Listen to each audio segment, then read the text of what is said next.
बिस्मिल्लाहिर्रहमानिर्रहीम। अस्सलाम वालेकुम नाज़रीन, मैं अहमद फ़वाद हूँ और आप मेरा यूट्यूब चैनल देख रहे हैं। दो तीन बड़ी अहम खबरें हैं जो कि आज की व्लॉग में मैंने आपके साथ शेयर करनी है। सबसे पहले और बड़ी खबर ये कि परवेज़ इलाही जो है वो आखिर ये सब कुछ क्यों कर रहे हैं, यानी कि वो जाकर इमरान खान साहब के साथ भी बैठ रहे हैं, बयानात भी दे रहे हैं, लेकिन जैसा ही उनसे दूर हटते हैं तो उसके बाद फिर एकदम से उनकी मुखालफत भी शुरू कर देते हैं। तो परवेज़ इलाही इमरान खान साहब के साथ है या उनके अगेंस्ट है, वो ये सब कुछ कर क्यों रहे हैं, एक तो ये मैं आपके सामने रखूंगा कि असल मामला क्या है, परवेज़ इलाही असल में चाह क्या रहे हैं। दूसरे नंबर पर राना सनाउल्लाह ने एक बहुत ही छोटी गलती जो है वो की है, और ये छोटी गलती इतनी बड़ी गलती होने जा रही है कि ये मरवा देगी पीडीएम को। राना सनाउल्लाह ने क्या कार्रवाई डालने की कोशिश की है और कैसे पीडीएम के शहबाज और जरदारी का जो प्लान है ख़ास तौर पर वो फेल हुआ।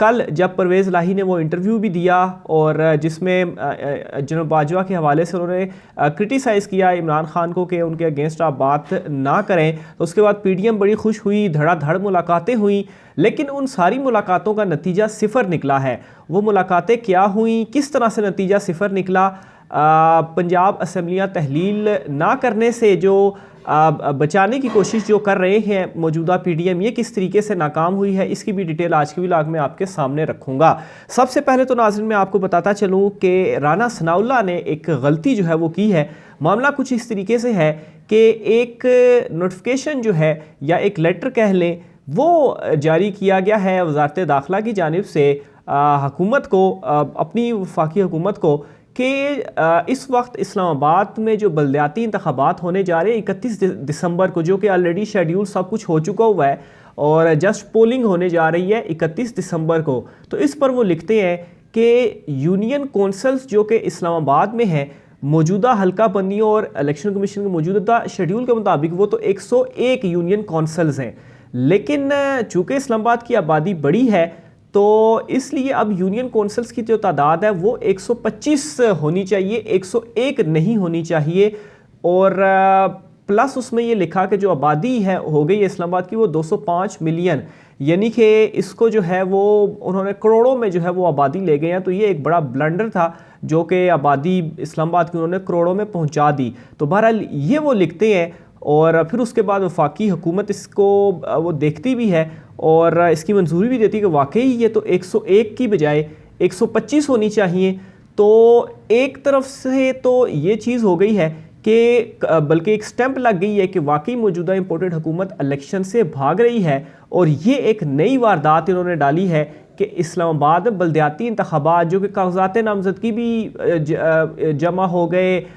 निशान अलाट हो गए, उम्मीदवार कंपेन इस वक्त कर रहे हैं और 31 को पोलिंग होनी है। तो इस पर इन्होंने ये नई फिल्म डाल दी कि नई यूनियन कौंसल्स 101 नहीं 125 होनी चाहिए। और इस पर अब वफाकी हुकूमत जो है उनका नेक्स्ट स्टेप क्या होने जा रहा है, अलबत्ता अभी उनकी जानिब से कोई स्टेप या कोई डायरेक्शन इलेक्शन कमीशन को नहीं दी गई कि इलेक्शन कमीशन से वो कहें कि 101 नहीं 125 यूनियन कौंसल्स हैं। तो फिर इसका मतलब ये होगा कि अगर इसी पर डिसाइड ये कर लेता है कि 101 नहीं 125 हैं, तो फिर ये जो बल्दियाती इलेक्शन है ये मुलतवी हो जाएगा। और फिर इसमें क्या होगा कि दोबारा से नए सिरे से हल्का बंदियाँ होंगी, और नए सिरे से हल्का बंदियाँ होने के बाद नया शेड्यूल और सारे का सारा जो प्रोसेस है जो गुज़श्ता कुछ माह से ये कंप्लीट हुआ वो सारे का सारा दोबारा होगा। और यूं ये जो ज़मीनी इलेक्शन जिससे मौजूदा इंपोर्टेड हुकूमत भाग रही है इसको मुलतवी कराने में वो कामयाब हो जाएगी। लेकिन जो उसमें आबादी उन्होंने बताई है राना सनाउल्लाह की, आप क्योंकि ज़ाहिर सी बात वज़ारत दाखिला की तरफ से है, तो ये एक कार्रवाई वो डालने में नाकाम हुए हैं। और अगर ऐसा वो करते हैं तो इससे एक शदीद जो रिएक्शन है और एक स्टैंप आप समझ लें वो लग जाएगी कि वाकई पीडीएम जो है वो इलेक्शन क्यों नहीं करवाना चाहती, क्योंकि वो इमरान खान साहब से डर गए हैं और वफाक में भी वो इलेक्शन नहीं करवाना चाह रहे। तो ये एक बहुत बड़ी स्टेप होगी पीडीएम के ऊपर। दूसरे नंबर पर परवेज़ इलाही साहब आखिर चाहते क्या हैं? वो कभी कप्तान के साथ बैठकर जो है वो हिमायत करते हैं, कभी उनके अगेंस्ट जो है वो बातें करते हैं। मामला इस तरीके से है कि परवेज़ लाई ये चाहते हैं कि इमरान खान साहब उनसे आइंदा इंतखाबात के लिए सीट एडजस्टमेंट करें 30 नशिस्तों के ऊपर, और इसका वो खुलकर इजहार भी कर चुके हैं कि कोई कमेटी बनाई जाए पीटीआई की तरफ से संजीदा लोगों की, जैसा परवेज़ खट्टक, असद उमर वगैरह, और वो हमसे सीट एडजस्टमेंट के मामले के ऊपर हम डिसाइड करें चीज़ों को, और फिर उसके बाद सीट एडजस्टमेंट की जाए, तो तब हम इमरान खान साहब की बात मानते हुए असम्बलियाँ तहलील करेंगे। तो असल में वो ये चीज़ चाहती है, लेकिन वो साथ ही इमरान खान साहब का साथ भी नहीं छोड़ सकती, क्योंकि इमरान खान साहब का साथ छोड़ा तो फिर वो सिरे से फारिग भी हो जाएंगे, आइंदा इंतखाबात में बिल्कुल वो ज़ीरो हो जाएंगे। तो इसलिए उनकी भरपूर कोशिश ये है कि उनके साथ हो। रात को भी यही हुआ कि परवेज़ इलाही का वो इंटरव्यू अचानक से सामने आ जाता है, और फिर उसके बाद मोना सिलाई पहुँचते हैं इमरान खान के पास जमान घर में, और उनसे कहते हैं नहीं जी हम आपके साथ हैं, हम जो है वो कहीं पर भी नहीं जा रहे, लेकिन साथ ही साथ दबे लफ्ज़ों में ये भी कि सीट एडजस्टमेंट जो है वो आप हमारे साथ कर लें। लेकिन इमरान खान साहब ने भी फिर इन चौधरियों को इन्हीं के तरीके से ही हैंडल करने का अब सोचा है, और वो ये है कि उन्होंने एक कमेटी बना दी है, 3 रुकनी कमेटी होगी ये, जो इनसे सीट एडजस्टमेंट के मामले के ऊपर बातचीत करेगी। लेकिन आज तारीख है 19, और 23 तारीख को इमरान खान साहब अनाउंसमेंट कर चुके हैं कि असम्बलियाँ तहलील कर देंगे। तो 23 तारीख तक तो ज़ाहिर सी बात है सीट एडजस्टमेंट के ऊपर अभी तो जस्ट कमेटी बनी, अभी बातचीत होगी, सारे मामलात होंगे, तो आगे चलकर चीज़ें जो हैं वो तय होंगी, फाइनलाइज होंगी। तो 23 तारीख असम्बलियाँ तहलील होने के बाद इमरान खान साहब को परवेज़ इलाही वाला जो पता है वो सिरे से साफ़ कर देना चाहिए, और सिर्फ एक ऑप्शन है उनके पास कि सारी की सारी नशिस्तों के ऊपर सिर्फ और सिर्फ पाकिस्तान तहरीक इंसाफ के टिकट के ऊपर बंदों को खड़ा करें, कोई सीट एडजस्टमेंट ना हो। ये चौधरी जो है परवेज़ इलाही जो जिनकी सियासत बिल्कुल ज़ीरो हो चुकी थी, और इमरान खान साहब से सीट एडजस्टमेंट करके ही वो ये नशिस्तें हासिल कर सके हैं, और फिर उसके बाद इन्हीं नशिस्तों के साथ इमरान खान साहब ने उनके ऊपर एहसान करते हुए वज़ीर आला भी बनाया, और स्टिल अभी भी वो इमरान खान साहब को जो है वो ब्लैकमेल कर रहे हैं। और ये वही हैं जो कहते हैं कि जनाब बाजवा जो है उनके हमारे ऊपर बहुत एहसानात हैं, हम एहसान फरमोशी नहीं करते, उनके अगेंस्ट इमरान खान साहब बात ना करें। तो जो एहसानात इमरान खान साहब ने आपके ऊपर किए हैं कि आपको पॉलिटिक्स में वापस जिंदा जो है वो इमरान खान साहब के वोटों ने किया, और प्लस आज जिस स्टेज पर आप बैठे हुए हैं, जिस कुर्सी पर आप बैठे हुए हैं, वो भी इमरान खान साहब ने ही आपको बिठाया। तो यहाँ पर एहसान फरामोशी जो है वो आपको याद नहीं आ रही। तो बहरहाल ये असल में बेसिकली परवेज़ इलाही जो हैं वो चाह रहे हैं, और ये उनकी कोशिशें हैं, इसी वजह से वो ये सारा खेल खेल रहे हैं। आखिर में नाज़रीन कल जो चीज़ें हुई हैं वो क्या, यानी कि जब परवेज़ इलाही ने इंटरव्यू दिया और एकदम से ये हो गया कि बस परवेज़ इलाही इमरान खान साहब से साइड पर हो गए, क्योंकि उन्होंने जनरल बाजवा के ऊपर जो क्रिटिसिज्म है वो किया। उसके बाद जो इम्पोर्टेड हुकूमत है इनको एकदम से जो है वो इनके अंदर खुशी की लहर दौड़ी, और इन्होंने क्या किया, मुलाकातें शुरू कर दी। और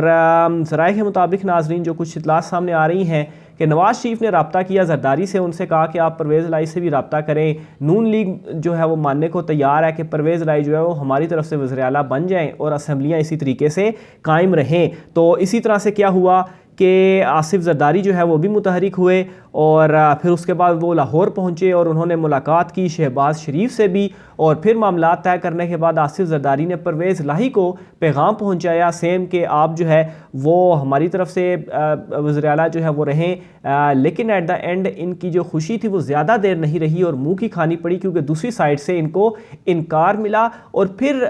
इसी दौरान जो मोना सिलाई ने मुलाकात भी की इमरान खान साहब से, और उसके बाद फिर उन्होंने ख़ुद भी ट्वीट किया कि हमारा जो इत्तेहाद है वो मज़ीद मजबूत हुआ है। यानी कि उनका इससे कहने का मतलब ये कि सीट एडजस्टमेंट के ऊपर इमरान खान साहब जो है वो मान गए हैं। और फिर उसके बाद ये खबर जो अभी जो है वो मैंने आपके साथ शेयर की कि